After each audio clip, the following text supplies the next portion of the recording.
right? I know. I saw that the other day. I was like, holy cow, that's nice. How's it going, guys? Dante here with TRMR, Tucker Runs and Mega Runs. I got a couple guys with me today to help me out. I'm going to go ahead and let them introduce themselves. Go ahead, Dan. Dan Wingate, longtime pool player, one of the, I guess, original guests on this channel, making a special appearance. What's up? And not only that, he was a host for a little bit, too. If you go back into my playlists and videos, you'll see some of them. Even the very first one with him and his wife in my one-bedroom apartment where I had a 7-foot valley set up there. They came and made a guest appearance. So thank you, Daniel, for joining us. Thanks for having me. No worries. And then I'm Jake. You guys should know me. Those who are new, I'm also Jake still. And I've been here doing this for a little while. So hello. Sorry, that was lackluster. Hi guys, I'm Jimmy. I'm the tech guy who isn't a tech guy. Returning. Good job, Jimmy. Yeah, thanks, Jim. Awesome. Anyway, so today's show is kind of special because we've taken on this. It kind of just fell in our lap, and we realized that there's a bunch of leagues out there. There's APA, there's UPA, there's BCA, TAP, and all those leagues out there. There's so many to choose from, and me being wanting to be a hub for all pool players, and whatever you decide to play, to be a hub where you can get some information, because the more you know, the funner that league is going to be for you. All right, you don't want to go in there thinking that you're the novice and you're nervous, because it's already nerve-wracking, especially if you're playing league for the first time. Just worrying about whether if you're going to hit the ball right. But I wanted to be this hub where we go over all kinds of rules, some of the differences, and today we have a special guest, Daniel Wingate, who is pretty much what I like to call the chancellor for UPA, even though that he's wearing an APA shirt today. So It was I misspelled. love all leaves. It's all good for the game. Yeah, absolutely. Before we get into the meat of the matter, though, let's talk about what happened this past week. Anything to talk about? Anything that you remember during your league plays that you want to mention? Any players that you play that you want to give a shout out to because they played well, or maybe you saw something that they could improve on and you just want to give them a shout out? We'll go ahead and go clockwise, starting with Jake. Yeah. So Tuesday, I didn't play Monday. We picked up a new player, Gino Durante. I'm sorry, Gino. Anyways, I'm excited. So he's been playing a lot, and I've been taken back a little bit on Mondays because, one, I don't really like 8-ball that much, and two, I'd rather have him play. But Tuesday, I could not get my act together. It's like I was grounded playing pool because we played some Scotch mock-up, and we all played really well, and that did not transfer over to Tuesday. There was one game that was a break and run, and that was pretty fantastic. I had a two bank shot to get out, so I was pretty proud of that. But that was about the best game I had, so that was awful. Yeah. Daniel, you got anything you want to mention out there? Any new players that came into UPA or? Oh man, we've been getting new players like crazy. So yeah, we've been playing UPA out at the break room for about a year and a half now. Awesome. And for the first 2 sessions, we were just not growing at all. And then all of a sudden, just new players were coming out of the woodwork, Nice. wanting to check us out. And it's been really good for the game. 10-ball, there's not anybody else doing 10-ball out here. Yeah, so That's true. That's true. yeah, and so we offer a double jeopardy with 10-ball, and it's really given a lot of people that opportunity to not only be introduced to that game, but as you know, like 10-ball and 9-ball really help your 8-ball game. So I'm seeing people like my wife, for instance, her ratings just going up, and I think that's a direct result of UPA and 10-ball and learning that game and learning how to control that cue ball and set up her shots and stuff like that. Yeah. So, she's starting to run racks, get 5 and 6-ball runs that a year ago wasn't happening. So, Nice. Yeah, shout out That's to her awesome. for that. That's pretty awesome. So yeah, I mean, a lot of great stuff happening out there in the pool world. Awesome sauce. big shout out to the people that have already joined us. I know we're on an hour earlier simply because we have a jam-packed show today. So stick around to the end. It's going to be good. So shout out to Anthony, and of course Daniel's wife has joined us, and a couple other people that I know that you're out there, but you haven't chimed in yet. But hey, say hi. Soggy Fries, my tech guy. Anything interesting? I only played the one match this week, but it felt good to finally win one again. Oh, you won one. I did not. Nice. Not on Sunday, anyways. Incidentally, so Soggy. Well, I gotta use your name. Jimmy's actually not doing rough start, I would say, this session. But the funny thing is, Jimmy's Fargo is higher than mine. So, yay to that.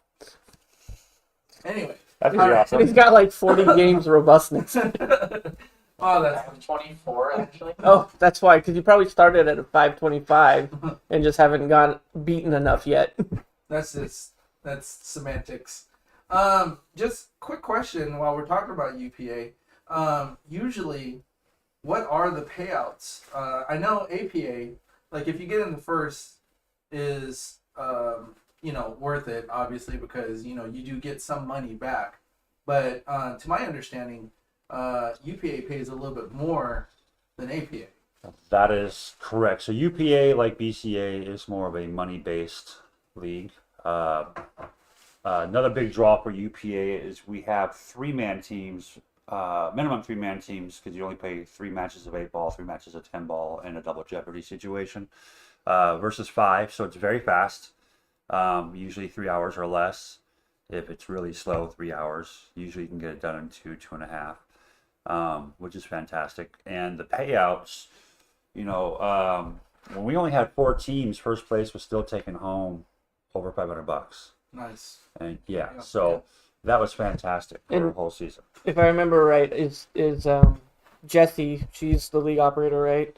Oh, so news on that front. Jesse is actually no longer involved with UPA. I did not know that. Really? Yeah. So You heard it Jesse, first here. yeah, Jesse is actually on her way towards retirement. Okay. Huh. Yep. So UPA is now Melissa owns both Pierce County and King County, and then next year I'll own Pierce County, and she'll own King County. Wow. So Oh, exciting. Oh, I'll actually own the Wow. UPA. That's exciting news. Good for you. He's Yeah. actually the commissioner. I will Yeah. be the league operator. That's awesome. Wow. Congratulations. So that's pretty exciting.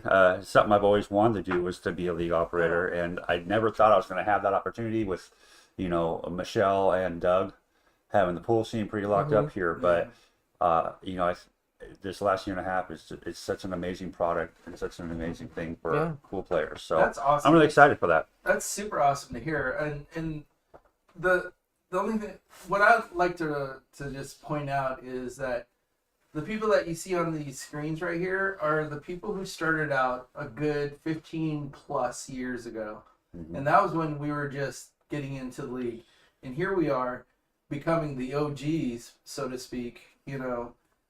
We're the ones that are shooting great, and people actually want to get advice from us for a change instead of us trying to figure out how to draw the ball back the whole table length and all that good stuff. So Hey, that's super exciting that Daniel's yeah. literally really cool. moving up. That's actually really exciting. That is. I do have one more thing to add about the UPA payouts. Sure. Is the one session I did play it, my team got first in 10 ball. Not trying to brag on that, but it's more a shout out to Jessie at the time. Is she was there to see who got first, and she paid them out cash that night. Nice. Yep. So that was really awesome to have. Another question. Is you said Melissa? Yeah. Okay, so is Melissa gonna do the same thing where she also gave out like raffle tickets for like free product, or not free product, but like incentives to Correct. do well? Is that something that That will also still be a thing, and Jesse is still going to be involved in that aspect too. So some of the tournaments, stuff like that we have coming up. I know the food drive tournament that we have on December 10th coming up, which filled up so quick. We actually expanded it was only going to be 16 players for the 2 brackets because we divided it up between skill levels 1 through 5 and 6 through 10. And it filled up so quick, we expanded it, and now we're over the limit. So we're still expanding because so many people want to play because it's a good cause. But we will have a raffle there where you can get tickets just for bringing in food. Yeah, you can also buy tickets, and all that money will go to buying more food. Trying to get food to people for the holidays. That's awesome. Yeah, That's a good so cause. yeah, so it's gonna be good. We're gonna be raffling off a brand new queue. Oh, Yep, plus a bunch of other pool kind of queue? paraphernalia. I don't know yet. Okay. Yeah, I'm not sure. But you guaranteed it's going to be something nice. Right on. that's super awesome. That's great. So it's definitely a pleasure having you on here, and that's great news. And shout out to Jesse. Does anybody have any Jesse stories? Any Jesse stories? So Yeah. Jesse, actually, I've got a good one I'll share with you guys. So I went and saw her a couple of weeks ago, and like I was saying, she's getting ready to retire soon. And some of you guys that know her know that she's been doing the BCA tournament, working the BCA tournament as a vendor In Lincoln City. in Lincoln City Yeah. for Yeah. a long time, and her reputation down there is unmatched. And when they heard she was going to retire, they were not happy. They were Oh, not. really? Yeah. Well, So they hey. love her down there, and so hopefully, if everything goes right, they love her so much they're going to go an extra mile to help her keep doing it Awesome. in Lincoln City, to keep her involved in that, even when she moves out of the country, which is what she's Wow. planning on doing. Oh. Yeah. So That is awesome to hear. yeah. So if you Yeah. guys haven't been to Jesse's Billiards, it's in Tukwila, SeaTac area, right off International Boulevard there. I highly recommend going in there. Local business. She's been there for a long time. She's great at doing your tips on cues. She sells good cues. She has her own line called the Legit line. Carbon fiber. Yeah. right? Carbon fiber, correct. She's got hoodies. She's got cues. She's got her own shop coming out. All sorts Oh, of wow. stuff. Yeah. So very cool stuff. She's been part of this pool community for longer than I've been around. Yeah. Yeah. So definitely Okay. check her out before you lose that opportunity. And she's just the nicest person you'll ever meet. Yeah, Absolutely. she is. She, my Jesse story is that when UPA first started over here, I jumped on, I'm not going to say who out of the cast here today, team that I jumped on for the first time. I actually had to go down to Jesse's shop to get my rating. Yeah. And when I went in there, she's like, well, before I even pulled out my cue, she's like, well, just for the fact that you're Filipino, you're going to start out as a 5. And I was like, okay. But then I shot, and then she said that she wanted me to start out as a 7, and I told her, well, this is a new type of playing format, so let's just agree to disagree and start me out as a 6. So You went up pretty quick though, didn't you? yeah, I did. Yeah. But still, though, it's definitely it's a fun community. People like pool is kind of a lifestyle. So like if you're just one of those people that go to the bar, you see a pool table, you load the rail up with quarters and whatnot, and you play just for the fun of it because you like to smash balls. That's one thing. But when you really get into it, you'll see that the pool communities, it's a big following here in Washington. So I suggest that you get into one of these leagues, and you'll see how many people actually do it, and you'll start enjoying the game, especially when you start putting together 3, 4, 5, 6 ball runs, or even running a rack. So I mean, Or a simple bank shot. Sorry. yeah, or something simple like a bank shot. Yeah. Yeah. All right. That reminds me of another quick story, real quick. Another Go ahead. shout out I want to give to a UPA player. So there was another team. Actually, they're still there. They're called Shark Week. They haven't changed their name yet, but that team is completely morphed into something new. All the original players, except I think for one, are now gone. But they brought on this young gal named Chloe. You guys might know her up there, and I've watched her go from hardly being able to shoot to Being a a shark, force to be yeah, reckoned Wow. with. being a force to be reckoned with, and in a very short time. And she had a huge passion for the game, and she started bringing all these new players in, and she was one of the ones that actually helped grow the division this That's awesome. session, yeah, to what it is.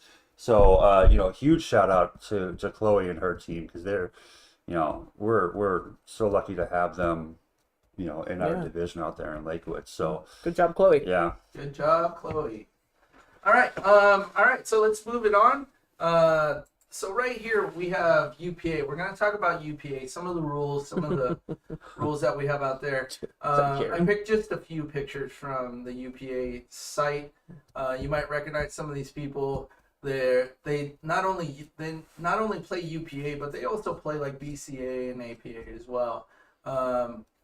So obviously, there's cash to be won. There's definitely glory to be attained if you take this game seriously. And anybody, just like an APA, can win. You don't have to be a pro to make a name for yourself out there. So, Chloe, that's a testament to you. All right, so let's go ahead. I miss you. You miss me? I miss Malarkeys. Oh, I miss Malarkey Oh, too. man, Yeah, we all do. Malarkey is the big time. If those of you who are not of the Malarkey days, it used to be downtown Tacoma. It was definitely the place to go. I miss the blood on the ceiling in the bathroom. Absolutely. Joking. I don't miss that part. Oh, that's funny. All right, here we go. Let's just jump into the questions here. All right. So, anybody can answer. For those of you out in the chat, if you want to give it a try, there's no. I'm not trying to shark you or anything or sharpshoot you. It's just general questions that you might have that might make you appreciate UPA a little bit better. So the first question I have that I wrote down here, and these are coming straight out of the rule book for 8-ball. So then there's rule books for 8-ball, 9-ball, and 10-ball. So let's start off with the first one. What does UPA stand for? I like soggy French fries.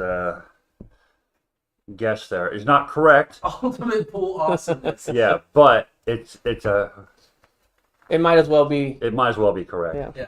I like that. All right. Yes, I'm smart. We'll give about like 5 seconds for anybody in the chat who wants to guess. I didn't see any answers come through, but we're gonna go ahead and reveal the answer here. It's basically the United States Professional Pool Players Association. Yep. So, Nice. So kind of like UPS or USPS. yes. Yep. That was a dumb Yep. joke. Bad reference. Don't worry. Soggy Fries gave me a joke yesterday that I didn't get until everybody knew it except for me, and I felt dumb. And it was the potato joke that you sent out there. So sorry to all my Irish people, I guess. All right, question number 2. What is the official motto of the UPA brand? I don't know what that one is. I played one session. It was a lot of fun. I did not know this, obviously, but I thought it would be interesting to put it out there. Mess around and find out. Here we go. The official motto of the UPA brand is Evolution of Cool. Oh, okay. Yeah. I can actually talk a little bit to that real quick if you want. Yeah, So one of the absolutely. things that I am really proud of with the UPA, when you're a player in the UPA, you actually get you have like a website you can go to that tracks all of your stats. And I mean, it's heavy tracking. So over a course of time, you can actually see where your weaknesses are in your game. You can see what your pocket percentages, what your safety percentages are, and through the various things. And it actually rates you from, an F to an A on how you're playing, where your game's at and stuff like that. So on top of your rating, you actually have a letter grade, plus you actually have a complete breakdown of your game. Your break percentages, your foul percentages, the whole 9 yards. So if you're breaking on your foul, it's going to let you know. Yeah. And that's something we'll get into later on why that is. So yeah, so it's really, really, really cool. So if you're really serious about your game and you want to improve and you want to see where you're lacking, you play for a year, you're going to get a really good understanding of where your game's at and what you need to work on. So when they say the evolution of pool, I think that has a big part to do with it, because understanding the game is one thing, but understanding your game is a whole different thing. Yeah, it's a much different looking than just your Fargo rate and robustness. Correct. I mean, it breaks down a big majority of your game, and I forgot about that. So thanks for reminding me on that. I might have to go back and check that out. Yep, I love it. All right. Next question. In a match, explain who gets the break. I think this is probably going to be I know one for this one. Daniel. 'Cause- Yeah.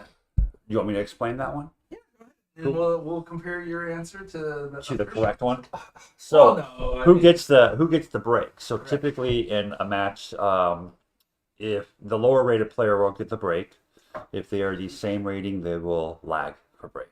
Oh, look at you. And then does it alternate or is it? And it alternates after Okay. that. Yeah, correct. I thought that question would stump Daniel, but obviously there's a reason why they're picking him to be the representative for this area. Yeah, you might know some things. Yeah. One or two. Yeah. The player with the lowest speed or rating shall break first with an alternating break format taking place thereafter. In the event that both players with the equal speed or rating play a lag, and we all know what a lag is basically. Whoever's closest to the head rail Mhm. Yep. gets the break, and then thereafter you're going to Alternate. breaks. So awesome. Yep. Next question. Does the rack have to rest? Oh, wait a minute. Does the rack have to rest on the foot spot for it to be a legal rack? And when I say foot spot, it's the little dot at the end of the table that usually the first ball kind of sits on. If not, what is the tolerance from that foot spot? I think that's a really good general question because I've seen Yeah, some that actually, are iffy. Because there's tables that have people like to tap balls into that spot, and it creates a divot, and you can really never really get it to sit right, depending on the rack. So, anybody else aside from Daniel want to take this, or do we let the commissioner go ahead and answer this? You know what? I think since I'm he's just gonna assume yes. well, I was gonna say since he's our guest, we should let him go and have that answer. Yeah. That way, he can solidify the reasoning of their choice for him to be a league operator. I love the fact that you use solidify. That's Solidify. that's Did a I? big- Ooh, that's a it big- feels like a do or die situation. So typically you do want it on the foot spot, but there is a tolerance. I don't know the exact. I think it's an inch or an inch and a half or something like that, or maybe it's broken down to centimeters. I can't remember, but there is a tolerance if you can't get the ball touching. If you can't get a tight rack out of that, you can move it up or down depending on what you need to do from that head spot. Jimmy, what do you think? Do you think his answer is valid? I feel like an inch is a lot of leeway, but Yeah, I think it's centimeters to be honest with you, so Right, I hear you. All right, but it might be a half inch. let's see what the answer is. The table may have flaws that do not allow for acceptable racks directly upon the foot spot. In these cases, players are Dimes permitted radius. racks So within about the half dimes inch. About a half radius. inch. Yeah. So yeah, that's really cool. Just quick shout out for some of the people that are in the chat. I remember I said that earlier, but I didn't mention anybody. Amy, thanks for joining. We have Ooh. Dave in there. Thank you for joining us, Dave. And congratulations on your little baby. Good for you. Is Um, Dave Gikundo? yep, that's Dave. Hey, that's a Well, good question. so Dave asks, what do you do if the rack is loose? Demand a re-rack? That's a good question. Absolutely. Good To me, it depends on what game I'm playing. If it's a 9-ball, I'll deal with a loose rack and figure out where to break from instead. Because if anyone watches Joe Tucker's Racking Secrets, the gaps can actually help you. Same in 8-ball, but I don't really care as much. The biggest thing for me is if it's consistently really, really bad, then yeah, start asking for a re-rack. That's just me though. Everyone's different. So I'm not in Go ahead, UPA, to answer your question, and this is something else that's very unique. I think actually BCA might do this too. APA does not. You rack your own. Yes, Yeah, BK. Yeah. you rack your own. They- And most people, in my experience in UPA, use magic racks. Yeah. So it completely eliminates that entire I conversation. totally agree with you. I think that was a smart move. Yeah. Because it wasn't always rack your own, and it just eliminates that entire problem. Yep. And so to answer Dave's question even further, in APA, I believe you can ask them to do it. Whether if they do it or whatnot is up to them, actually, I think. So I'm not 100% sure. I'm like, I've never had a problem in APA. If it was Lewis, Most of I'm the time, asking no. them to. Yeah. I can give you Although- a story or two. I have. I used to look at the rack all the time in 9-ball just to see where I'd like to break from the table, and I never once asked for a re-rack. But people do get pissy after a while when you're looking at every rack, even without saying anything. Yeah. And one guy did yell at me. He was like, "It's fine, it's fine." I'm like, "Have I asked you once?" I mean, I've said this story a few times on this show, but it still gets me every time. I didn't ask him at all. I just looked, found a different spot to break from, and he got real mad about it. Yeah, absolutely. And again, if you're just now joining us, we're going over APA. It's a different type of league that. UPA. Or sorry, my bad. The commissioner corrected me. That's strike one on me. No disrespect. You are banned for life. UPA, which means United States Professional Pool Players Or- Association, Ultimate pool awesomeness. or Ultimate Pool Awesomeness. Which I also think should be a T-shirt. Absolutely, Yeah. that would be awesome. But we're going over the rules and differences, just in case if you're brand new to pool itself, and you're sitting there and you're kind of on the fence whether to join a league and which one to join. So we're just discussing the differences, but mainly what UPA offers. So we're gonna go ahead and move on. One other thing with UPA that we never even brought up. What's that? That's a major difference from most other leagues. We're in-house. Oh yeah, In-house, in-house is correct. fun. Yeah. Yep. So all of our matches are played at the same spot. Every single one of our matches in our league are played on diamond tables. Mhm. You know, you don't have to travel anywhere else.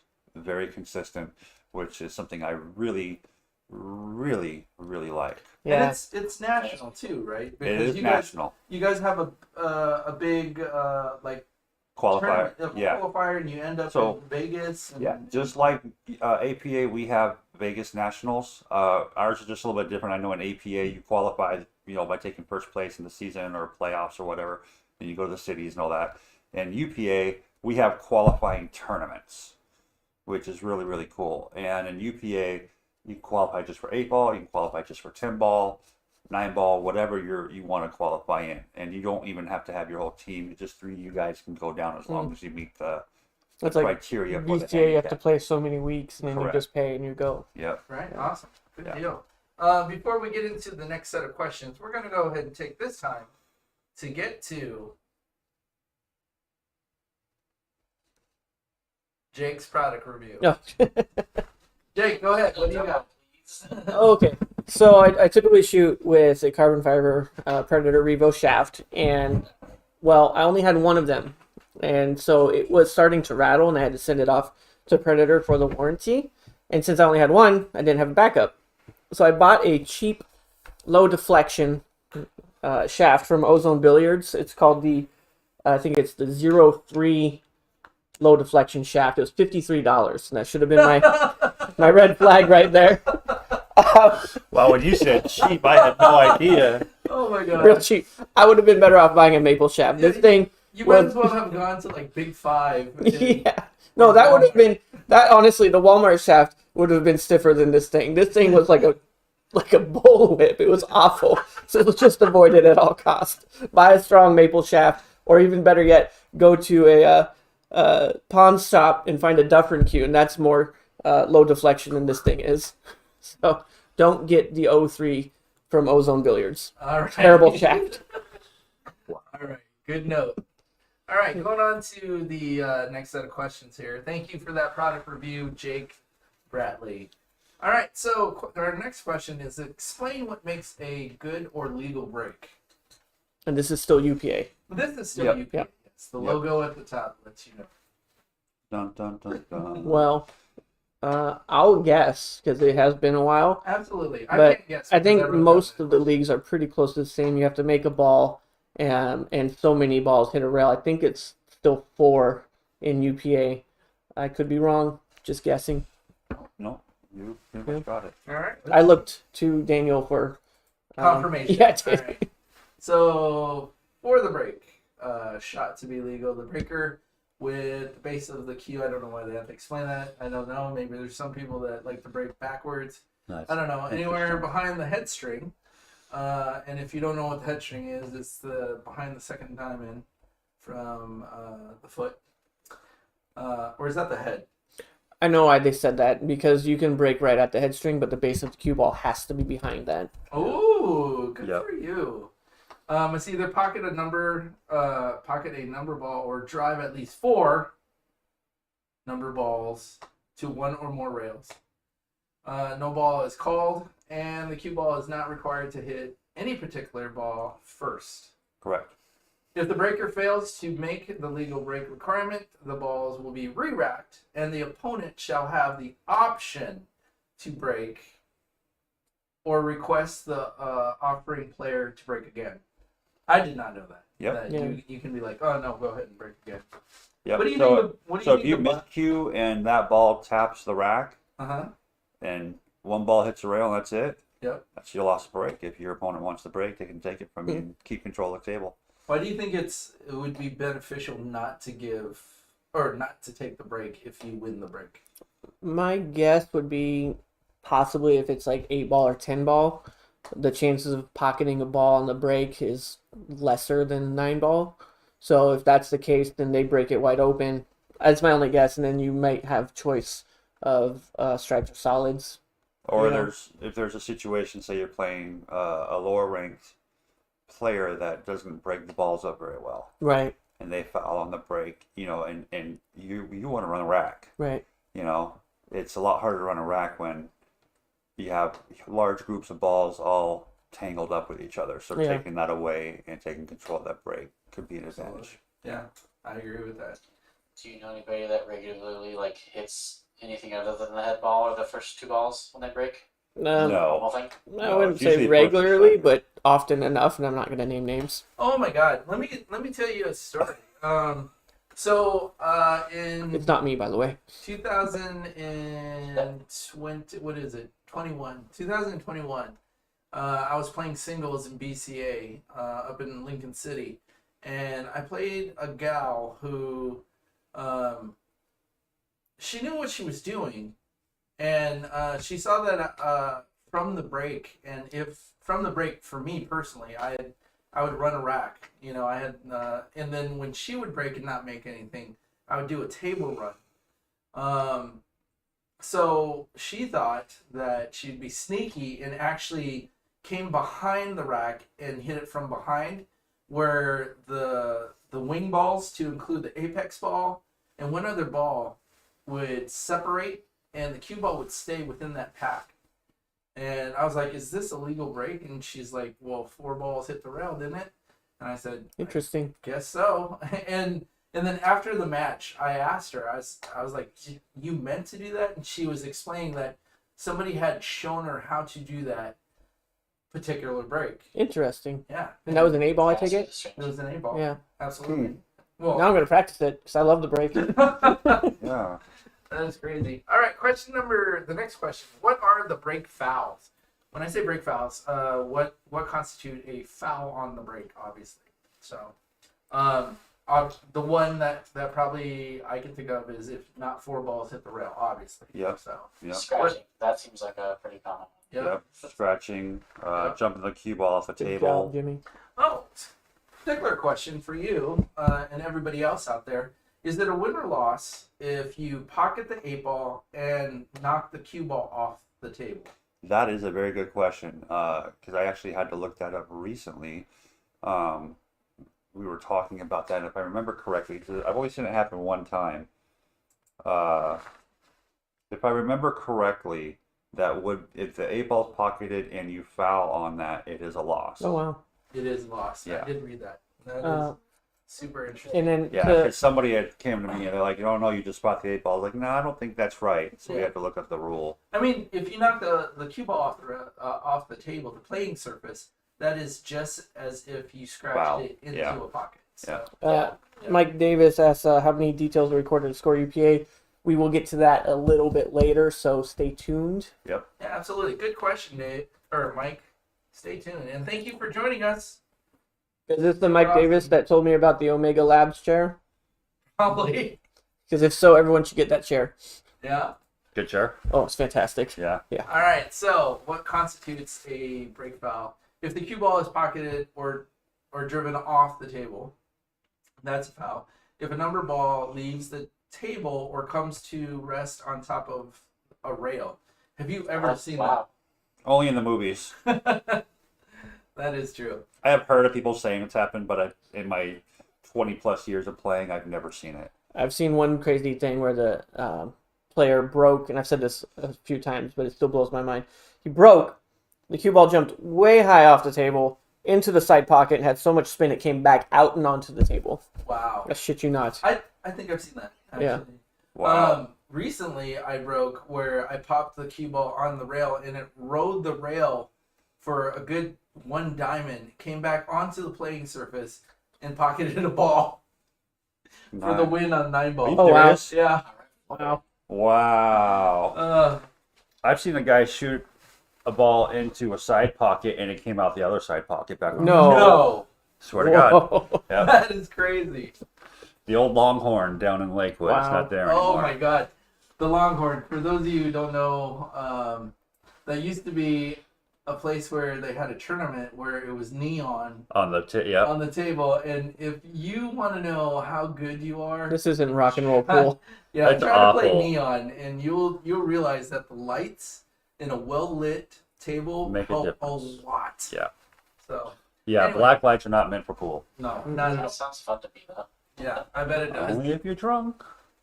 All right, so our last question for this series is: in UPA, pocketing the 8-ball on the break is a win or loss? There has been confusion over this one for some odd reason. I'm not Absolutely. sure why.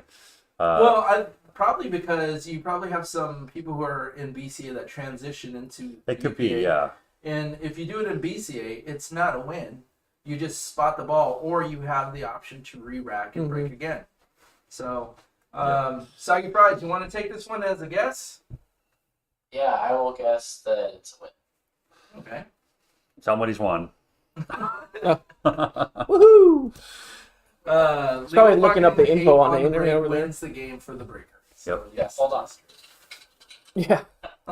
No, that's him on Omegle. All right, so let's go ahead and take another quick break, and let's hear Jimmy's joke of the week. Oh, yes. Please. All right, awesome. He's like, now let me Google. Yeah, Google skills. All right, you guys, you ready? Ready? What do you call a fish that practices medicine?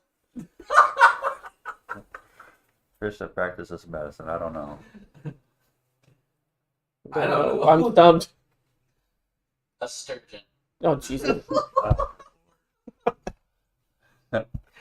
You are definitely ready Keep going, for. keep going. You're ready for dadhood for sure. Oh, So, No, man. all right. Some other interesting rules in UPA. All right. The first one that I saw was this one right here. While the shooting player is on the table, the non-shooting player, including teammates, cannot disturb, make noise, move around, cause distractions, shark, in any way. All players must conduct themselves in a respectful manner, consistent with that of a professional, or it may result in a official warning by a UPA representative or tournament official, followed by calling a foul, ball in hand, for reference. I've had to give that warning. Really? Yeah. Yes, please tell us the situation. I don't want to call anybody out, but Oh, no, yeah, there have been, so they're very serious, and this was something that Jesse was very adamant on when we started the league down in Lakewood, is that they want, one of the things that they wanted UPA to stand out as is a league for the players. We're like the APA, you got coaches calling timeouts and other teammates calling timeouts and people talking to you, all that kind of stuff. In UPA, when you're playing your match, it's you and your opponent. And you do actually, unlike BCA, you do get one I was timeout gonna per ask. rack. I remember having a timeout. Yeah, but the player at the table has to call it. See, I like that. Yeah, the player at the table has to call it. And if you have crosstalk, like I can't talk to my players while they're shooting, be like, oh man, why didn't you do this? Why didn't you do that? Blah, blah, blah, blah, blah. Let them play their game, And if a member of another team is saying something, that's where you have problems. And so I've had team captains come up and grab me and be like, hey, so-and-so's cross-talking with his player while he's playing this match or whatever. And so I've had to go and give a warning. And no fouls have been called on it yet, but it's a good sportsmanship thing, and it really allows players to kind of get in their own zone and not have to try to learn on the fly, Yeah. which you get a lot with other leagues, if you know what I mean. Oh yeah. We were in an instant where we were watching. It was APA, and we were watching the boyfriend of I think one of the girlfriends consistently go up to the table and talk, but they weren't calling timeout. So eventually we had to say, "Hey, is that a timeout?" And then he kind of slowed down a little bit on that, but it was every single time, and didn't recognize it at first. And finally, somebody's like, "What are they doing? Why do they keep going up to that table?" And that goes along with brand new players. Really, they're so excited to be a part of a league and whatnot that they don't realize what they're doing. They may not be doing it on purpose. So I mean, have a little bit of what's the word? I don't know. Patience. Patience. Yeah. Patience. Yeah. Sure. Absolutely. Just let them know that they're not supposed to be doing that in a kind manner. So. Another rule that I thought was interesting was each shooting player is allotted. Now this is if you're playing with a shot clock. Yeah. And usually you'll see this in more pro matches. So this is not like your normal local UPA unless they add this shot clock situation in there. So basically, there's a lot to read here. So basically, the shooting player has 1 minute, and whoever's keeping time can call out that you have 10 seconds left. And if you're not down on your shot, ready to stroke, or if you stand up and readjust and you go past that minute, it's basically a ball in hand for your opponent. So, which I think is interesting because I think our Knights would go a lot faster if we implemented that rule. Yeah. So it would be hard to do on the local level. Oh yeah, absolutely. Yeah. Absolutely. But definitely on the national level, I believe that's something that they do because they actually have, once you get to Vegas, once you get to the national level, they actually have referees and stuff like that. Yeah. So it's very professional, very good. That's awesome. And the last one is stalemate. This is a cool rule. So I'm gonna hide this one real quick, and I'm gonna bring this up. So we have a situation here. The 8-ball and the 9-ball are pretty much frozen, and I'm gonna assume that this is a game of 8-ball. All right. So based on this, what do you think the strategy is right here? And they're frozen. And let me further on this, and you can see on this picture that the ball is not like hanging on the lip. But let's just say that they're frozen and the 8-ball is hanging on the lip. What would your strategy be? I would jump it into the 8-ball, into the corner pocket now.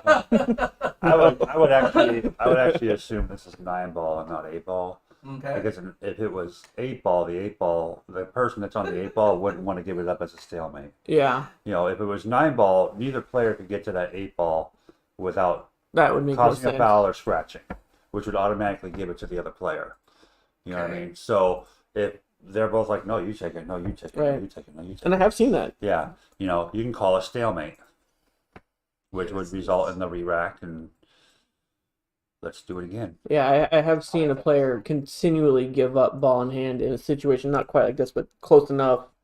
And it's like, well, how many times can you do that and force somebody else to shoot at it or do the same thing back and forth? Because in BCA, it can go on forever. Yeah. A little bit better there, Jimmy. I think it's 3 in UPA, if I remember correctly. Yeah. Yeah, it can go back and forth 3 times before you can call a stalemate. Nice. 3 or 4 times? 3. Okay. 3, I think, is the rule. So based on this rule that I looked up, and let me show it again. So stalemate. If in 3 consecutive innings by each player, they purposely foul or scratch because both players agree that the attempt to pocket or move the object ball would result in immediate loss of the game, then the game is considered stalemate. At this time, the game would be re-racked and the breaker would remain the same, maintaining the integrity of the alternating break format. So, would you think that it is a strategy or weakness or just being a dick if you purposely get to that point? I don't. I No, I think don't think it's so. more of a, hey, this is not winnable for someone. All right, let's take that example you had, and they are 8-ball, Mm-hmm. and then put another ball there in front of the 8-ball. So there's absolutely zero way to get to that 8-ball. Okay. I don't think it'd be rude or a dick move to say no. This is a stalemate at this point because all the opponent has to do with stripes is say, here's ball in hand again forever until you do something. Right. That's true because you don't have a real pocket for that other Yeah. ball. If you try to bank it, you're going to make the 8-ball. And like There's said, no room to kick it. Exactly. Yeah, there's no way. Yeah, there's no possible way. So either scenario, I don't think it's a dick move at all. I think it just is what it is. Yeah. Yeah. I agree. And if you have to do that, and for those of you out there who are not even, you don't even have to be brand new. You do what you need to do to win the game, and you play your game. You let them play their game. If your game is chock full of defensive shots, don't let them rattle you because you have a plan. Stick with it. So don't let anybody change your mind on how you shoot pool. All right. Tools. I forget that a lot. Yep. Absolutely. Yep. All right, so that wraps it up for the UPA aspect. Next that we have here, because Well, it's when we should answer Mike Davis's Yeah. oh question. yeah. Go ahead. Sorry. So he had asked about how many details are recorded to score a UPA matches. So it depends on if you're playing 8-ball or 10-ball. So in 8-ball, you actually do record solids and stripes. You record fouls. You record misses. What else is there? How intense is it on the fouls? Like, because I know there's I think 3 different types of fouls that you can record. It's like a complete whiff, a making a foul, and I think there's another one. There's a miss and a foul. Yeah. Missing a foul. Yeah. I remember that. Yeah. Score So like if you miss your ball completely, that's just a foul, right? Mm-hmm. Let's say you shoot your ball, but you miss the shot, but you make a cue ball. That you have a miss and a foul. Mm-hmm. In 10-ball, there's a couple of other Yeah. scenarios too. So it can get pretty intense as far as you have intentional fouls. Yeah, in there's- 10-ball. I mean, it's like a list of this many items on a piece of 8x11 paper of types of shots Yeah. to either make or miss. Yep. Because you put a marking for every single shot has a label. Yeah. Whether you make something, miss something, foul, intentional foul, whatever, safety play, whatever it is, every single shot actually has a mark. Right. And on that's the how score they. sheet. That's how what you were saying is how they track your level as you go up, and you can see exactly where your weaknesses are Yep. at. So if you shoot a safety and it results in a foul, that's going to make your effective safety percentage go up. If it results in a miss, that also will make it go up. Now, if you shoot a safety and they make their ball, that's not so good. Yeah. You know what I'm saying? So yeah, there's a lot of things that are tracked, which is so good. Awesome. Yeah. And if you have a mind like Bobby Fischer, you could look at that score sheet and actually play it over in your head. Yeah. Anyway, so any Bobby. other questions or anything else that we want to cover in UPA, or anybody out there, if you have any questions or whatnot, Daniel, give us some information if they are interested in playing UPA, who to contact, who to talk to, and where is it mainly played. Not only in Pierce County, but also King maybe County? in King County. Yeah. So King County, there's a few different spots that they play it at. 15th Street is probably the biggest one. There's also some spots downtown Seattle that they play. In Pierce County, we do it. The only real place that we have to play because of space is the break room. And we are also the only ones that offer a Friday night league. Oh, yeah, that's right. Yeah, so nobody else is doing a Friday night league. So Friday night's your night to go out and you want to play pool, look us up. So you can contact me on Facebook. You can also go to the UPA CTAC Facebook page. You can contact us through there too, or just come into the break room. I'm there every Wednesday, usually by 5 p.m. Sometimes 4 p.m. if I want to get some drills in. But you can find me there if you're interested. I do ratings for players. Oh, wow. Nice. Yeah, so we don't bring. That's another thing with UPA is not everybody comes in as a 3. You know, you actually have to That's come fair. and get rated. So you'll come and find me. I'll either play you in a couple. If you're a higher rated player, I'll play you in a couple matches. If You say, hey, I'm kind of a beginner. I'm going to put you with somebody else so I can observe. Because me running a rack on you is not going to tell me how you play. Yeah. Absolutely. Yeah. Well, So funny you And mentioned he that. can do that too. So when you do start, I had to go play Jessie as well over at her store. In the first rack, I broke and she just table ran on me. I'm like, oh, okay. So low rated. Sounds good. yeah, Yeah. yeah. So yeah, and the ratings go from 1 all the way to 10. So you have a much more variety than you do in some other leagues. So it's pretty cool. Awesome sauce. Yep. All right. So that's it for UPA aspect. This wouldn't be a pool channel if we didn't have a clip of a game. So we're gonna show this clip, Oh, boy. and what we're gonna It's do always here. interesting on who it is. So this was during a Moscone Cup local here that we played. The payout was pretty considerable, but the gameplay was awesome. We had a lot of great shooters out there. So what we have coming to the table, and it's only a race to 3, I believe. So it's not going to take very long, but we're going to be here to go ahead and commentate on this. Oh, fun. So that way we can see what's going on. I think we lost Soggy Fries. No, he's coming back. He just had to take a break. I see that he's like, I'm not in it again. So I'm gonna go ahead and put you on. Give me 1 second. Yeah. Heat. Hey, don't mind me. I'm just having fun. Yeah, I see that. Yeah. All right, Jeffrey Tubin. Whoa. Who's that? Never mind. Don't look them up. You'll see things you don't want to. You should look him up right now. All right. Live. All right. So we have this match right here. It's a Scotch doubles match in 9-ball. It's Jeff Ost, which most of you guys know who he is. Kanan Mullins. No, most of you guys know who that is. Against Matt Wells and Mark Goodwin. Oh, wow. This should be What a interesting. match. Yeah. Yeah, big time. So let's go ahead, without further ado, let's go ahead and watch this match and break down their game. Very different styles of play. Just from knowing these guys, I can tell you right out the gate. Just Jeff and Kanan alone. This will be interesting to watch because their 2 styles of play are so different. Absolutely. Jeff is very methodical. Kanan is he's Shot like Kelly maker. Fisher. Yeah. Yeah, he's very fast, a shot maker. This will be fun. Yeah.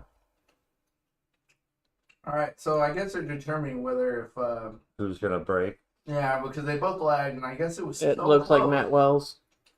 It was super close. It's a good way to start. Yeah. And Jeff is pretty quiet too, so Yeah. Very reserved. yeah. Yeah. I'd like to know how they talked with Scotch. That's the other thing is Kanan's a very emotional player. Yeah. Yeah, he This is. is true. That's not a bad thing. That's not a bad thing at all. I'm a very emotional player. What was that, Soggy Fries? I said it looked a lot like from the angle that we had that the 5 was clearly the winner there. It I don't know did. if it's weird that they tried to lag again. Yeah. I think they're just being nice. And it could be the camera angle too. Yeah. Yeah, it's hard to tell if that. Yeah. So this was basically Moscone Cup rules, rack and roll, alternating break, race 3. Scotch doubles is one of my favorite formats to play. Yeah, It's a lot of see fun. You and Jeff Jerome practicing all the time. Yeah. Super good. Yeah. So it looks like Kane is up to break with his signature backward glasses. Upside down, backwards. Yeah. There you go. I don't So think I've ever good played pop. Scotch doubles before. Oh, it's so much fun. Really? Yeah. Yeah. So that was a pretty good break. You noticed the cue ball held pretty well. He bait a ball. Yeah, he made a ball. He didn't send it flying, so he hit it pretty solid. He's not got he's got a clear shot on the 1. It looks like they're gonna try to bank it. But he doesn't have a pocket that's easy for the 1. Yeah. They're clearly playing 9-ball, which one of the big differences between 9-ball and 10-ball is in 10-ball you might have been more inclined to play the safety there. In 9-ball you can rebound and make it in another pocket, where 10-ball you actually have to call your pocket. Yeah. Yeah, so that kind of changes how you shoot. And the reason that's important is not just for that, but if you make it in a wrong pocket in 10 ball, it is your opponent's option to give it back to you or take it. Yep. So Make it in the wrong pocket and end up hooked, you're shooting again. yeah. And that's that's happened to the best of us. So it looks like Mark Goodwin is up. Nice easy layup right there. Yep, good position. Now, would you draw this ball back or just shoot it with somebody? Honestly, I'd probably just I would- stop it. From that angle, I think you can go into the rail and come out. No, you can came back. Okay, it's hard to see really from the angle. Yeah, because I think the 4 ball is that the- right there on that same side as the 3 ball. Yeah. Okay, that is the 3 ball at the top. So on this one, would you go 1 rail or 2 rails around? No, I think they're just gonna slow roll it and shoot the 4 back down there. Try to get on the other side where Matt is of the 5. That makes sense. I mean, these guys are real.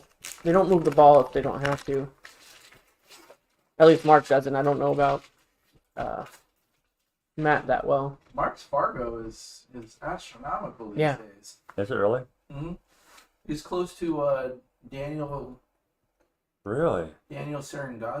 Really? Serengazzo. Yeah. He's what, 686 or almost 700 now? Mm-hmm. That kid's amazing. Yeah. Good for him. So you think So I think that's what they're talking about, where they're gonna go. Now I haven't seen this since then. Like I dug this out of the archives really, so I don't remember. it looks like Is this at 15th Street? This is at 15th Street. I thought he had a little bit of angle if he wanted to go off that short rail, but re-examining that, I think they might be straight in, or maybe slight angle to go off the long rail. Yeah. And the thing with these diamond tables is the pockets are so tight you don't have the ability to create a lot of angle. Yeah. So when Yeah. you try to, cheat the pocket a little bit, if you use any sort of English at all, Make sure it goes in. Otherwise, it's not. you're It'll just you're rattle. hanging it in the pocket. Yeah. Yeah, you definitely you pretty much have to be dead nuts. Yeah.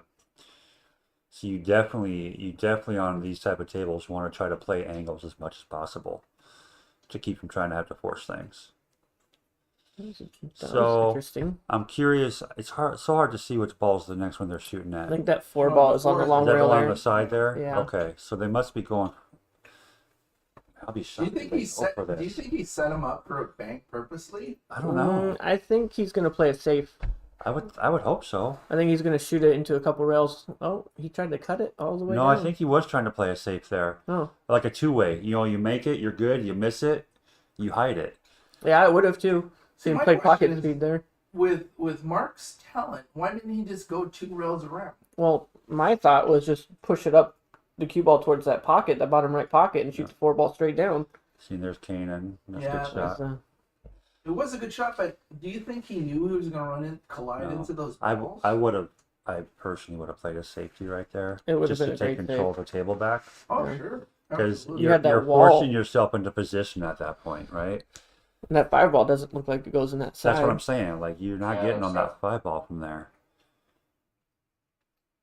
unless it goes in that side. It's hard to tell on this angle, but we'll see here I in a don't know. second.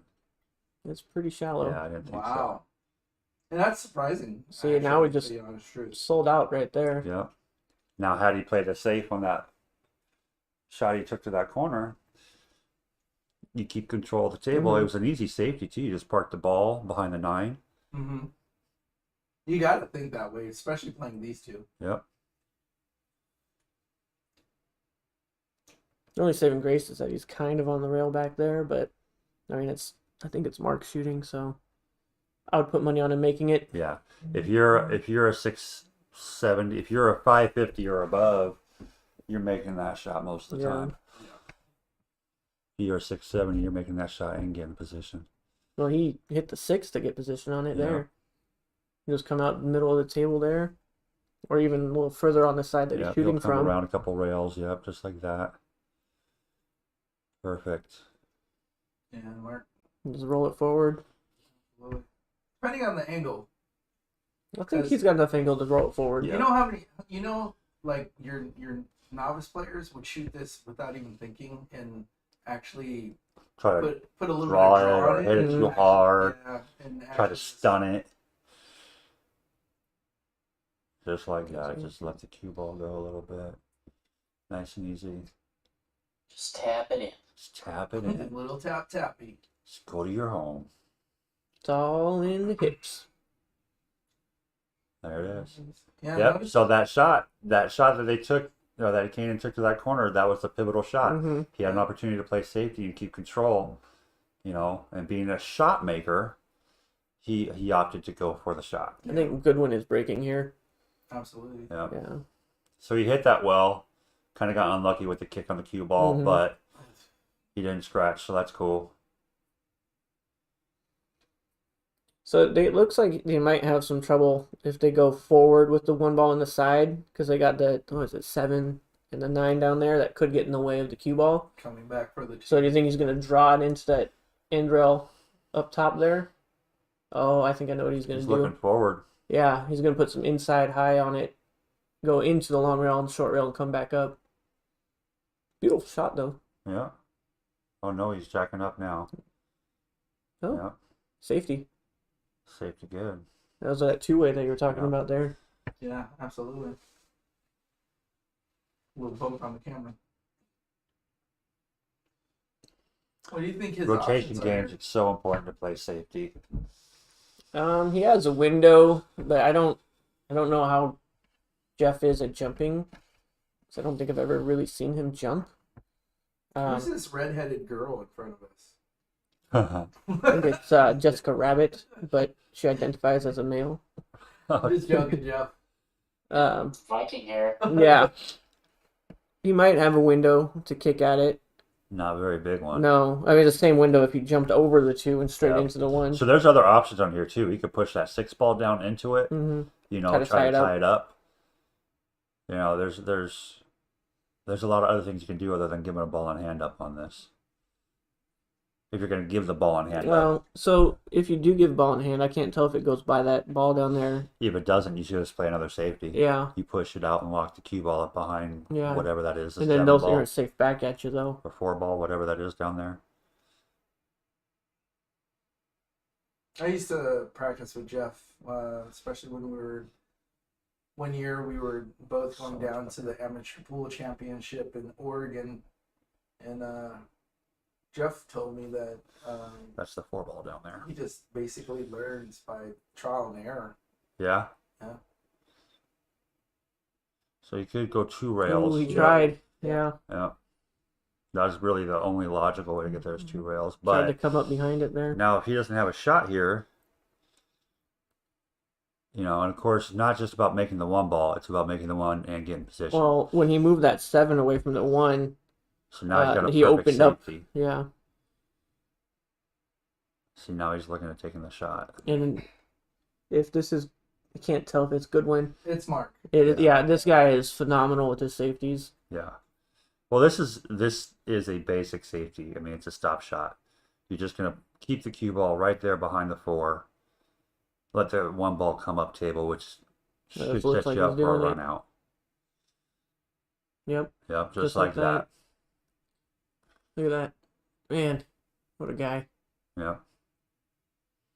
I mean, you can kick at that. He's got some, it looks like it's enough angle to kick at it. Yeah. Looks like Kanan's back up. Yep. Now, I would, if I was kicking at this, I would not try to hit it very hard. Mm-mm. Try to Because you leave have a it very towards good that chance. Yep. the left push it side to the- rail. Yep. And let the cue ball come towards the top. You have 3 balls there that could be potential Yeah. blockers. And if you make it, you're still got a easy shot, not easy shot, but you have an open 2 ball. Yeah. What would you do, Soggy Fries? You can just kick at it, just like everybody else. But where would you aim?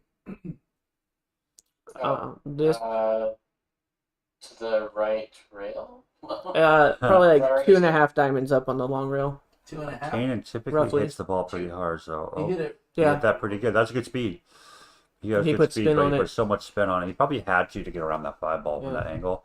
It's hard to see how close he was to the 4 ball, but if he was locked up on that 4 ball, or that, Mm-hmm. it was going to be a very hard shot.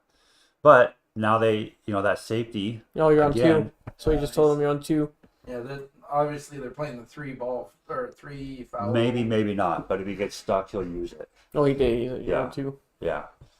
Uh, So he can run 4 or 5 balls here and still use that foul Mhm. rule. Which I wouldn't be surprised if he does it right after No. the 1 ball. He's going for the 1-9 combo. Yeah. But if he doesn't make it, well, then he leaves it open. Well, not necessarily, because that 1 ball can hide behind the 4. He No, just he went made for it. it. Yeah. I was gonna say he could shoot the one. If it wasn't the 9, he could shoot the 1 and then stop the 2 Yeah. and go 3 rails with the 2 and leave it behind the 8. So what we saw there, that was a fantastic break. So Mhm. what That we was saw good, there, yeah, definitely. what we saw there was the first rack was lost because they didn't play a safety, and the second rack was won because a safety was playing. Yeah. We get the message. Hey, for No, you're absolutely right. Absolutely. I mean, as a higher rated player, we drill that to lower rated players, don't we? Sure. And my wife, she played some fabulous safeties this past week that helped her win matches. Mhm. Yeah. So it's such an important tool to It's use. And you get essential. these players out there that are like, oh man, I never shoot safeties, blah blah blah blah blah. It's like, cool. Well, that's why you're a 4. Yeah.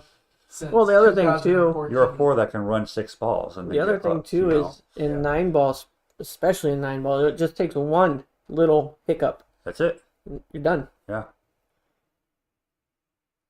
Yep. So I don't see any problems here whatsoever. Yeah, This everything's wide open. should very easily be a break and run. Yeah. So that 3 Yeah, balls 4 sitting balls. right there on the rail. And then the Yeah. next one is the 5. 'Cause I think is that the 4 next to the 5 That's down the there? 4 next to the Yeah. 5. Yeah. So Oh yeah, this is he super. left himself an angle just to come straight back across to the other I side mean, of the this is table. almost like a drill to make you feel better. Yeah. It doesn't have to do much here. Yep. Little bounce off the rail. I would have been a lot happier. Yeah, I would have been a little happier closer to the rail, but still not a problem. Yeah, I mean, even if he just draws it back, he's got just fine shape on the Yeah. 5. Not a problem. You just don't want to be too close to it. Yeah, Yeah, see? just like that. We stopping it right here? Yeah. I would. 7 balls in the pocket. You don't have to do anything to stop it. Make the 6. Yeah. Come right back to over that Just area trying where to get the him 5 perfect balls shape. at. But even, yeah, if you stop it on the 5, you can just use some right Use the hand rail. spin and bring it back to the left long rail. Yep. How generous, though. Yeah, nice guy. That's a good. Ooh! Oh, he drew it See? back. Oh, no, he's going to See, be I fine. don't think I would have done that. Yeah. I'd rather It was use. unnecessary. in my I'd rather opinion. not Well, use then draw. again, you know what we don't know. Maybe he knows that's what the shot that Matt is comfortable with. Yeah, it could be. Instead of saying, "Hey, don't just stop." Yeah, not everybody's comfortable with Right. those cuts like that. Yeah, absolutely. But right now they seem to be working well together. Mhm. So. Yeah. I think that's hard to tell. That might be a little straighter. I think I he think can he's use fine. the rail, come Yeah, around 2 he's fine. rails. He'll just come, I think it's going to go straight down. yep, 2 rails. It's fair. Yeah. It's decent. He doesn't have to do anything here. Just make the ball 9 inside. I prefer the new skew right about here. Yeah. Yep. Still breaking. That's what I figured was going to happen with that rack. With a lot of new players and novice players, why they miss this shot is because they're rushing. There you have it. Yep. That was, wow. 3 up, 3 down. Quick. Yeah, that was really good. But I was on the team playing against them because Jeff and Kanan. It was me, Jeff, Kanan, Dion, and Robert Austin. We ended up winning it. So Nice. Did you really? Right on. it was Nice. almost $1,000. Or it was it was over that Really? because it was $200 per player. Oh, wow. That's a There good was, entry like, there. 4 or So 5 teams. that- So. Brings a question to mind on tournaments. I know a lot of people like to just go out and play a lot of tournaments. I'm not really one of those people.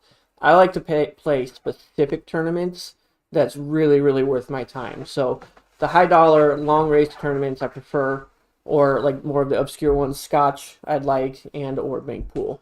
Right. But I don't like the $20 race to 3 tournaments. That's just not me. No. Yeah. No. That's just a crapshoot. Yeah. Who's in stroke that day? Yeah. So just real quick, we're rounding out. We're almost to the end of the show. One thing, I had a bunch of rules that I wanted to cover in forfeits, but the one rule that I wanted to cover more importantly is the playback rule. This is for APA. So, and the reason why I say it, not wanted to point this out, is, like I said, I want it to be a hub for information for everybody, and I also want everybody to know what your options are, because we're at that time where people have to work late or Getting sick more. family, yes, Holidays. getting sick and all that, holidays. So the playback rule: if a team is unable to have 5 members present, 3 for 5-person format for a league match, the opposing team has the option to allow the team to do a playback. The opposing team chooses a player that will play a second match. Both teams must comply with the 23 rule, 18 for 3-person format. Regular team fees are still submitted. Why do I bring this up? If I wonder. well, obviously some of the hardships that we've had on our team, but the reason why I wanted to bring this up, simply because I believe that the playback rule should be automatic. Because if a team already has to pay those fees, and we all pay those fees, regardless whether you show up or whatnot, Somebody pays them. you should be able to play those matches. It shouldn't be a way to get one up on another team. Yeah, and So I'm very passionate about that. I know I'm probably not going to get a change or anything like that, but I mean, we all put in the same amount of money every week, and we only get in APA, and I'm sorry to say this out loud, but we only get about 20 to 25% of what we put in back, unless you go to nationals and you win it. You know what I'm saying? But for us who are just everyday APA players, I think this is a rule that if you have a set number of people to show up and play, and if you're under that 23 rule, they should automatically be able to play those matches. I agree with you, because if you have to pay the money, then that's just not fair not to be able to play. And it's also some teams, I've seen this, where they'll just say no because they're doing so well in the standings. Or that you're doing so well, because Yeah. currently right now on Tuesday we are number one. We were number one by 9 points from second place, 18 points from third place. Wow. And because we've had a couple sicknesses and work situations, they basically said, nope, we're not going to let you play back. Yeah. But That's there cool. are some teams that will do it, and thank you so much for you guys for understanding. But like as a whole, I just think that it should be automatic. Yeah, and I think, I know one of the things that Michelle and Gene and even Dion really kind of preach is sportsmanship. Yeah. They even have sportsmanship awards that they give out.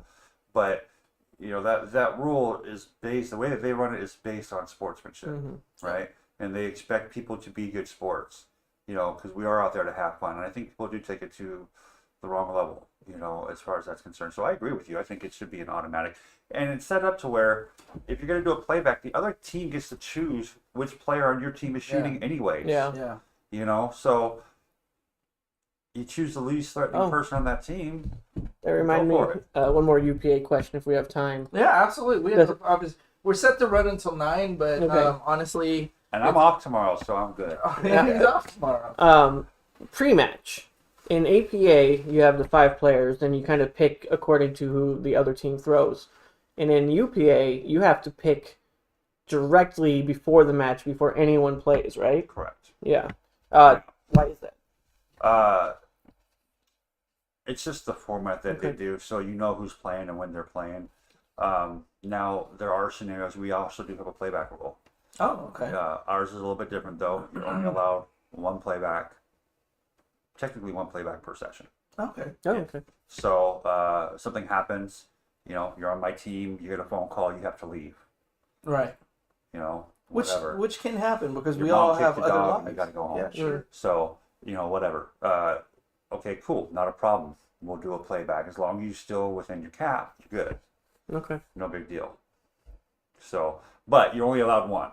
Mm-hmm. Yeah. Okay. All right. Well, we have a question from Soggy Fries, one of our viewers. It says, I read that APA has a 19 rule if you can only play 4 players. you have to stay under 19. Do you know if that is for sure thing or not? I have heard of that. So have I. I I think don't know. I think that's something that I definitely will answer on our next show because I'm going to do a little diving. I should know it because obviously I'm The the team captain. captain. Thank you for pointing that out. But yeah, I will definitely look into that. Soggy Fries, That is a good aka Jimmy Allen. You tech might find out on Sunday. question. Oh man. Um. But hey, I just want to say what's up to Alan who joined us. I know Alan. We usually start around 8 o'clock, but today we had to start at 7 only for today, and we are covering UPA. So if you have any questions, real quick, we have the future commissioner of the Pierce area, Pierce Division, sitting with us, Daniel Wingate. You guys might recognize him. He used to be one of my hosts, but he's joined us today, and he's sharing a lot of knowledge and a lot of information. Some information that I would like to know is if you are not a current UPA player, are you able to play in any of the UPA sanctioned tournaments? Negative, because they're all UPA handicap. That makes sense. Yeah. Regardless if you even have one. Well, you have to have one. That's what I'm saying. Yeah. So like, even the one that we have coming up on the 10th, it's split up by we call it speed. What's your speed? Yep. Yeah. Speed. So if your speed is a 1 through 5, you're gonna play in the 1 through 5 bracket. If you're 6 through 10, you'll be in the 6 No. to 10 bracket. I have a speed. Do I need so many weeks played to play in that one? No. Oh, so I could If play. you have a current speed and you're up to date on your There's the key right there, up to date. That's the one. yeah. If you've been out of it for a little bit, Yeah, and it's you been haven't- enough time. Yeah, and Yeah. if you haven't renewed your membership, then I'm pretty sure, like in APA, you just can't, go down Yeah. there and play it. I'm excited about that tournament because it's not a handicap race. Mm-hmm. It's a race of 3 on the winner and a race of 2 on the losers. So as a 10, I don't have to spot anybody in your racks. Oh, wow. Well, So if there I you have to go. play a 6, works for it's you. going to be a 3-3 race. Yeah. So That for works for me, you. that makes me happy. Yeah. Absolutely. Absolutely. All right, guys. I think we had a great show. We definitely went through a lot of stuff. now we all have kind of like COVID. a Fargo speed. Kind of like what they used to do in the old days in BCA. When your ratings Yeah. went from a 2 to a 10, they had their speeds. Did he go to 10? It went all the way to 10, yeah. Absolutely. All right. So again, we've had a great show. Thank you, everybody who's joined us in the chat. Thank you for having conversations and asking these great questions. I want to thank my staff that's been here, Jimmy and Jake over there, tech guy, and my current host. And I want to thank our special guest, Daniel Wingate, making a guest appearance and letting us know all the goods and ins and outs of UPA, which stands for what, Soggy Fries? Ultimate. Telling you, man, that's gonna be merch in the future. Absolutely. So we're going to go ahead and give our shout outs. I'm going to end up with the last word, so we'll go ahead and start counterclockwise this time, starting with Soggy Fries. I'd like to thank all the people for having me on the show here, even though I'm remote today. Why are you remote today? I'm remote today because I have another 10-hour race tomorrow. Ah, So I had to stay home today to have the extra time to not commute and practice. So absolutely. I want to thank all my team for putting that together while I'm here. And then thank the girlfriend for letting me every weekend hang out with you guys. And all Absolutely. the audience members. Absolutely. You got to thank the people that support you when you do things like this, or even with the pool. Not everybody understands pool, especially loved ones that don't play it like you do. It might seem like it's just a good time or a place for you to go and socialize with people and drink and whatnot. But sorry to say, pool is actually It's a a lifestyle. lifestyle. Yeah, So, you get tattoos of it. yeah. So, Funny story about that being a lifestyle. When I first met my wife, one of the very first things I told her is, I said, I'm a pool player. I said, I'm not somebody that just goes out and plays pool. I'm a pool player.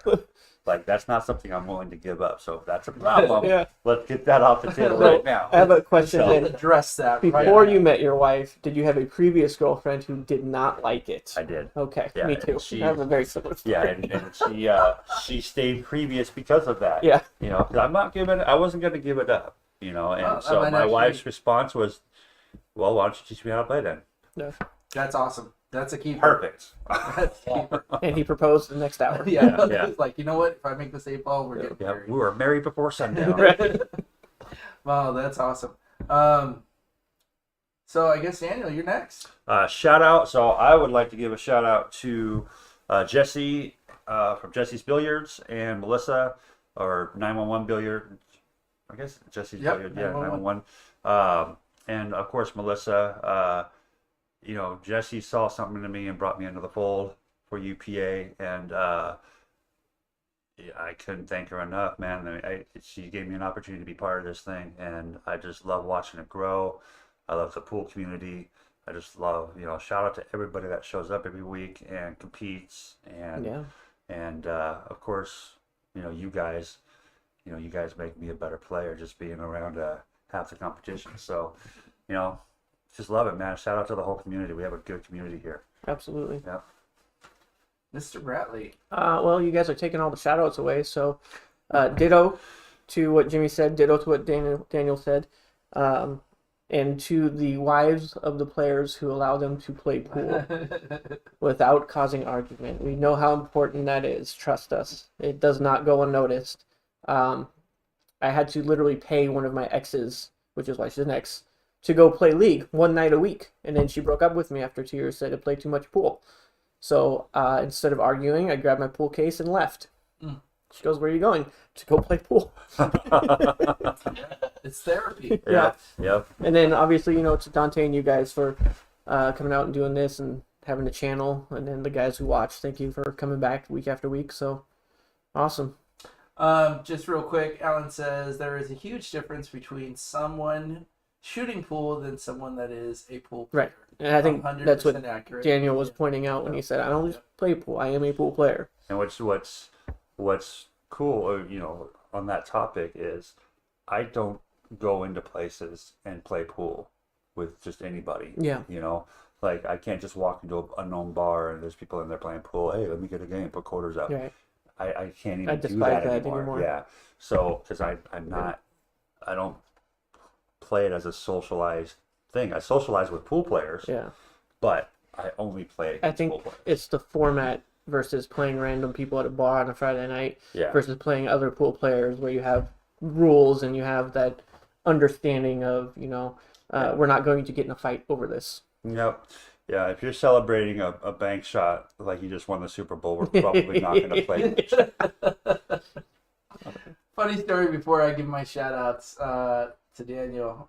There was a pool place, a bar that is located on Lakeview Drive and 74th or 72nd, right next to H&L Produce. It used to be called O'Malley's or O'Leary's or something like that, where I kind of met him for the first time. And I remember he was wearing a nice shirt with a vest, and this was back in the days where when you got on a pool table, one of the first questions you asked is, "What are we playing for?" And I remember I was on one pool table, and there was a couple players in there playing for money, and he actually, we knew of each other, but we hadn't officially met. He literally staked me, not knowing anything about me as a person, but seeing how I play. He said that he had $15 on me to the guy that I was playing with because he tried to challenge me. I didn't want to put any money because I probably didn't have money back then, but those are one of the stories that you can get when you become a pool player and you take on this lifestyle. Not saying that you have to, but there's something in all of our DNAs that says there's a pool table, let's play some pool. So I think it that's the came from the story. Philippines. Yeah, that might be a Filipino thing. Yeah, But that's your blood. That was a long time ago. that was a long time ago. So my shout outs go to everybody who's out there right now. I know that a lot of my normal people that come in and hang out with us during this time are not here. But that's only because we started an hour early for today only. Next week we'll continue to do our normal 8 o'clock. And I see some of them are chiming in right now. Like Roopster, thanks for joining us, man. I appreciate it. I hope you watched the recast of this because we covered a lot of stuff on UPA of one of the local leagues that we have here. So it's some interesting stuff in there, some rules and whatnot. And we have a match that we all commentated on. So hopefully you get to see that on the recast as well. But again, I'd like to say thank you to all the creators that make it possible for people like me to stay motivated and continue what we do. I want to thank everybody who came today, Jake, Jimmy, and especially Daniel, who is a lifelong friend of the channel. I'll be back. Yeah, he'll be back, hopefully. Especially when he starts making all that UPA money. Anyway, I'm hoping to maybe do some, TRMR live streams, UPA live streams. Oh, That's yeah. cool, That would be awesome. I got to kick all sorts of stuff around. Absolutely. That would be great. Yeah. Kind of, what is it when you, a collaboration Yep. of like a big time tournament or something, and that'd be awesome. But again, to everybody who joined us, the pool community, I want to say thank you to Michelle and Jean. I know we didn't cover a whole lot about APA, but I'm still a part of you guys. Jesse from Jesse Billiards, and now Melissa, and Daniel, who's going to be continuing on with the spirit of UPA, which means what, Soggy Fries? Ultimate pool. Seems like I wrote it down. Let me check. Um, Yeah, right. It's in there. Yeah, and like everybody said, everybody who supports us and what we do, I want to say thank you. And like always, hope to see you on the table. And on the channel. And on the show. Yeah! All right, you guys have a good night. Be good to each other. All right. Thanks, guys. Have a good one.